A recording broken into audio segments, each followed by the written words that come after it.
Considering a lot of the things that are going on in the US and the world today, I thought maybe we could talk about eugenics. Eugenics was often described by its proponents as the science of human improvement.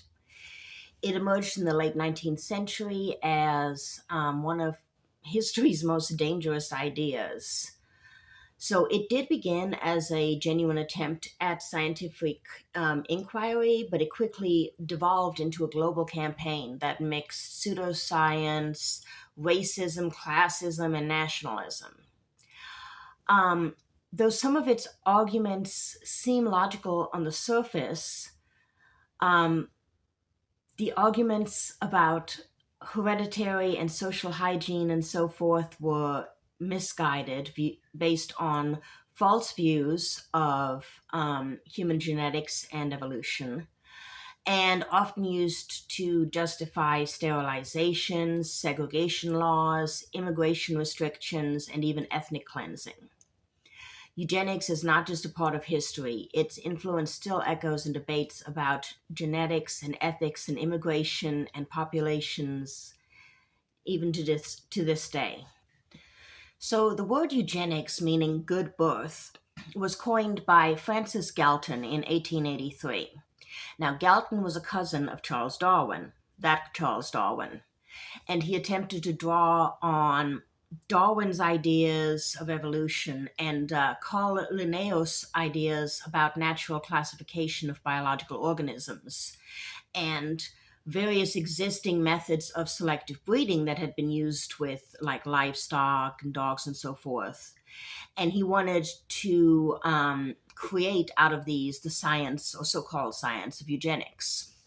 Now, Galton argued that society could accelerate human evolution by encouraging reproduction among the fit, as he called it, and discouraging it among the unfit. Galton's book, Inquiries into Human Faculty and Its Development, was published in 1883 and attempted to integrate older philosophical ideas about selective breeding, stretching all the way back to Plato's Republic, into a program he claimed was rooted in science. So by the 1890s, Galton's followers had popularized the idea that intelligence, industriousness, and morality were all hereditary. In the United States, biologist Charles Davenport pushed these ideas even further. Davenport secured funding from the Carnegie Institution and founded the Station for Experimental Evolution in 1904. He later established the Eugenics Record Office, the ERO, at Cold Spring Harbor in 1910. The ERO housed thousands of family, quote, pedigrees that supposedly traced traits like feeble-mindedness, as they called it, criminality, and so forth, wrongly attributing them to genes rather than poverty or environment. To progressive era reformers who were worried about overcrowded cities, immigration, and poverty, eugenics seemed like a modern solution to the social problems of the day. So, psychologist Henry Goddard's misuse of IQ tests also led to immigrants and poor Americans being labeled as mentally defective, which only served to reinforce class and racial hierarchies under a thin veneer of scientific inquiry. By World War I, eugenics had become an international crusade. There were 3 international eugenics congresses held in London in 1912, in New York in 1921, and again in New York in 1932. These conferences brought together a wide array of scientists, politicians, and philanthropists. Alexander Graham Bell, inventor of the telephone, and Madison Grant, author of The Passing of the Great Race, published in 1916, were among its most vocal American proponents. Grant warned that intermarriage with Southern and Eastern Europeans threatened Nordic racial superiority. Around the world, there were laws that mirrored these anxieties. Britain passed marriage restrictions for those labeled as imbeciles, term that was the term that they used in the day. While Sweden, Norway, Japan, and Brazil all enacted various sterilization or anti-miscegenation statutes. In the United States, fairs hosted Better Baby and Fitter Family contests that measured physical health and mental fitness while celebrating white middle class families as biological ideals. These contests disguised racial hierarchy as wholesome family pride and spread racial pseudoscience wrapped in a carnival atmosphere. The United States became a pioneer in the eugenics movement's push for legal change. In 1907, Indiana passed a sterilization law, which was the first of its kind. It authorized operations on people committed to state institutions who were considered, quote, unfit. More than 30 other states followed suit. The Supreme Court then legitimized these efforts in the infamous 1927 Buck versus Bell case, when Justice Oliver Wendell Holmes declared infamously, "3 generations of imbeciles are enough." Over the next decades, more than 60,000 Americans who were disproportionately poor, Black, Indigenous, Latinx, and disabled were sterilized without their consent, and often without even their knowledge. California alone conducted about 20,000 such procedures and became an inspiration behind Nazi Germany's later sterilization program. Eugenic arguments also influenced marriage laws that banned interracial unions. Supporters of eugenics claimed that they were protecting, quote, racial purity. What they were actually doing was reinforcing segregation and white dominance. It wasn't until 1967, with Loving versus Virginia, that the Supreme Court struck down anti-miscegenation statutes. Now, in the US especially, eugenics ideology became intertwined with anti-immigration sentiment. Henry Laughlin, one of America's most prominent American eugenicists, testified before Congress that immigrants from Southern and Eastern Europe carried, quote, defective genetic traits.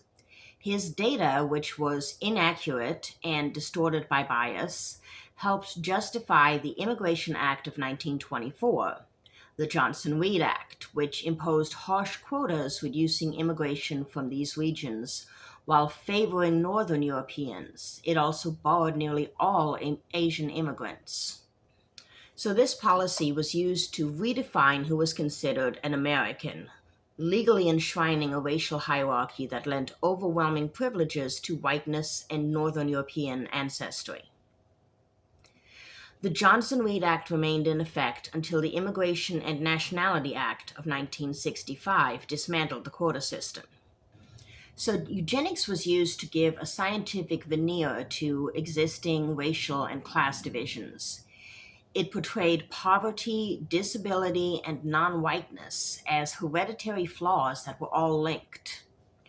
Wealthy white families were cast as genetic stewards of civilization. You still see this today. While minorities and the poor were considered threats to public health. Forced sterilization programs overwhelmingly targeted low-income women, especially African American, Mexican American, and Native American women. In North Carolina, for example, more than 7,000 people, many of whom were poor young Black women, were sterilized under the name of public welfare reform.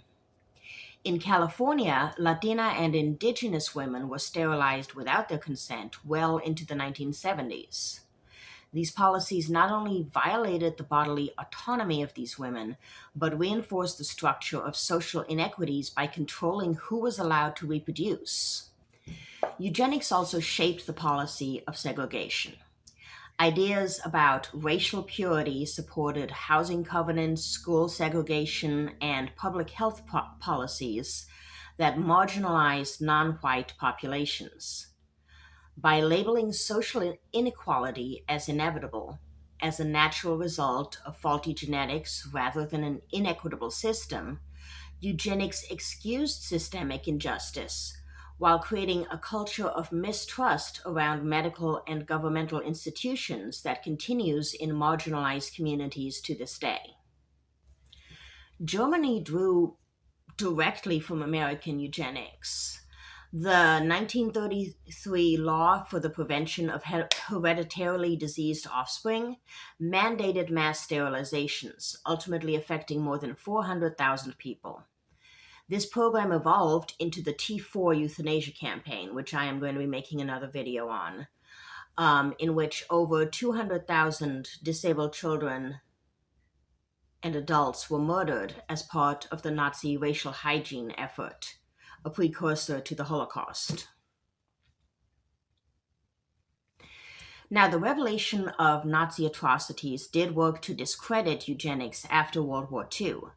Carnegie withdrew funding from the ERO in 1939, and the office closed soon after. Although many historians believe that he didn't change his views, he just stopped stating and supporting them publicly. Yet sterilizations continued quietly in parts of the United States and abroad, including India's coerced family planning campaigns of the 1970s. Though the name eugenics is not often used by its proponents anymore, the logic of eugenics endures in subtle and insidious ways. The rise of genetic testing and gene editing tools like CRISPR raises difficult questions about choice, disability, and the boundary between prevention and discrimination or straight out euthanasia. Modern scholars such as Alexandria Mina Stern and sociologists that study disability rights warn that framing genetics solely in terms of improvement risks repeating eugenics mistakes under new guises. Recognizing this legacy has prompted official apologies and reparation efforts.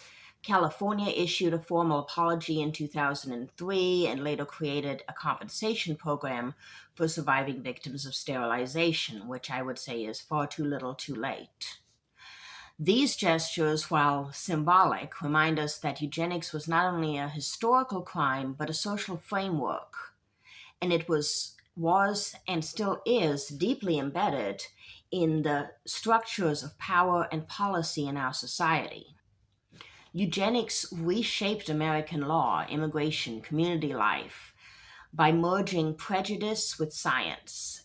It turned inequality into biology, giving race and classism the authority of supposedly objective or scientific truth. From state sterilization laws to the exclusion of immigrants and the oppression and suppression of interracial families and children, eugenics left a lasting mark on our national identity and on human rights across the world. Understanding this history is vital in order to prevent repeating its mistakes, especially as we start to navigate new frontiers in genetics and bioethics. The human desire to improve humanity, if left unchecked, will be used to mask the will to control it.